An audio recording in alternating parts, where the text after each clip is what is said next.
დონალდ ტრამპი აღნიშნავს, რომ რუსეთის პრეზიდენტი კიევზე დარტყმების შეჩერებაზე დაითანხმა. თუმცა ერთი კვირით, ვიდრე ქვეყანაში მაღალი ყინვებია. მორატორიუმზე თანხმობა კრემლშიც დაადასტურეს, თუმცა მათი გამოთვლებით ერთი კვირა 1 თებერვალს იწურება. ითქვა, რომ ამერიკელი კოლეგის პირად თხოვნას ვლადიმერ პუტინი მოლაპარაკებებისთვის ხელსაყრელი პირობების შესაქმნელად დათანხმდა. ძალიან ძლიერი ყინვების გამო და იქ ამ მხრივ ჩვენს მსგავსად რთული სიტუაცია, მე პირადად ვთხოვე პრეზიდენტ პუტინს არ დაბომბოს კიევი თუ სხვა ქალაქები და სოფლები კვირის განმავლობაში, ვიდრე ეს რეკორდულად უჩვეულო ამინდებია. და ის დამთანხმდა. მინდა გითხრათ, რომ ძალიან მესიამოვნა. მანამდე მეუბნებოდნენ, რომ დრო ფუჭად არ დამეხარჯა და ის არ დამთანხმდებოდა. თუმცა ის დამთანხმდა და მე ძალიან მოხარული ვარ, რადგან ყველაფერთან ერთად ქალაქებსა და სოფლებზე რაკეტების ცვენა ის არაა, რაც ახლა უკრაინას სჭირდება. უკრაინამაც არ დაიჯერა, თუმცა ძალიან გაუხარდათ, რადგან რთული პერიოდი უდგათ. And I personally asked President Putin not to fire into Kiev and the various towns for a week, and he agreed to do that.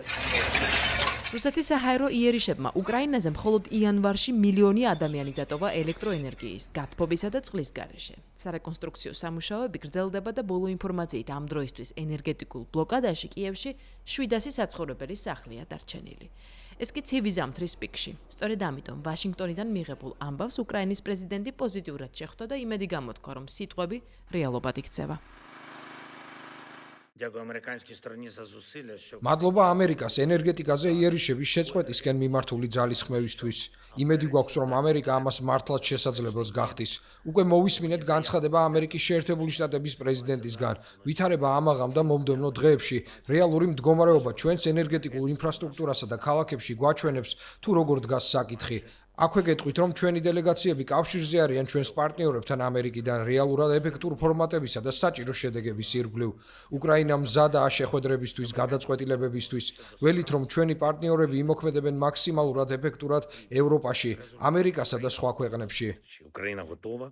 მოლაპარაკებებში პოზიტიურ სიგნალებზე საუბრობენ არა მხოლოდ ვაშინგტონში, არამედ კიევსა და მოსკოვშიც, თუმცა ამ მხრივ თეთრი სახლი მაინც განსაკუთრებით გამოირჩევა. ამერიკის შეერთებული შტატების პრეზიდენტის სპეციალური წარმომადგენელი სტივენ ვიტკოფი რუსეთსა და უკრაინას შორის აბუ-დაბიში გამართულ შეხვედრას პოზიტიურად აფასებს. უქმეებზე შემდგარი ეს შეხვედრა არაბთა გაერთიანებულ საამიროებში პირველი შემთხვევა იყო, როდესაც დაპირისპირებული მხარეების მოლაპარაკებებში ამერიკაც მონაწილეობდა.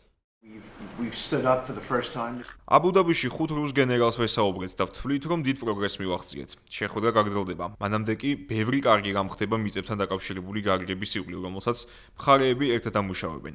თითქმის დავასრულეთ უსაფრთხოების გარანტიებზე მუშაობა უკრაინასთან, თითქმის დასრულებულია კეთილდღეობის შესახებ გარიგებაც. ვფიქრობ, უკრაინელები იმედიანად არიან განწყობილნი. ელიან, რომ ჩვენ მალე მივახცევთ სამშვიდობო შეთანხმებას. აბუ-დაბიში მორიგი შეხვედრა უკვე 1 თებერვალს გაგრძელდება. კრემლში მის დეტალებზე არ საუბრობენ, თუმცა დიალოგის გაგრძელების შესაძლებლობებს ღიად ტოვებენ. ამასთან მიუთითებენ, რომ მზად არიან მაღალი დონის შეხვედრებისთვის, თუმცა კვლავ საკუთარი პირობებით. მოლაპარაკებების შესახებ კომენტარს ვერ გავაკეთებთ. გეტყვით, რომ დეტალები შეთანხმდება შეხვედრამდე ერთი დღით ადრე, ანუ კვირა დღემდე შეჯერდება მოდალობები. არსებითად ეს არაფერს შეცვლის, თუმცა რაღა თქმა უნდა ყველაფერი გაკეთდება, რათა დიალოგის გაგრძელების შესაძლებლობა მიარსებოს.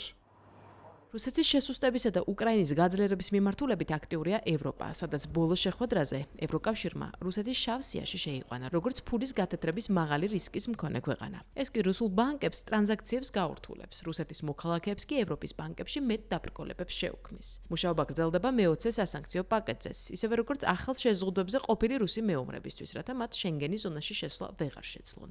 ამასთან ბრიუსელმა გუშინ დამატებით 50 მილიონი ევრო და 500 გენერატორი გამოუყო უკრაინას ენერგეტიკული მხარდაჭერისთვის. Well, we have, of course, still a lot of cooperation with the Americans, and we are. ჩვენ გვაქვს თანამშრომლობა ამერიკელებთან. ნათელია, რომ ევროკავშირი უნდა იყოს ნებისმიერი ქმედითი შეთანხმების მონაწილე, რადგან ეს ომი აქაა. ვხედავთ, რომ ამერიკელები უკვე თითქმის 1 წელია აღარ ეხმარებიან უკრაინას. ამას ახლა ევროპა აკეთებს, რათა უკრაინამ თავი დაიცვას. მნიშვნელოვანია, რომ დაცული იყოს ტერიტორიული მთლიანობისა და სუვერენიტეტის საკითხი. Americans have not supported Ukraine for almost over a year already, so Europeans are doing this. ამ დროისთვის უკრაინასა და რუსეთს შორის მოლაპარაკებების მთავარი სადავო საკითხი ტერიტორიებია. გადასაწყვეტი რჩება დონბასისა და ზაპოროჟიეს ბირთვული ელექტროსადგურის მომავალი.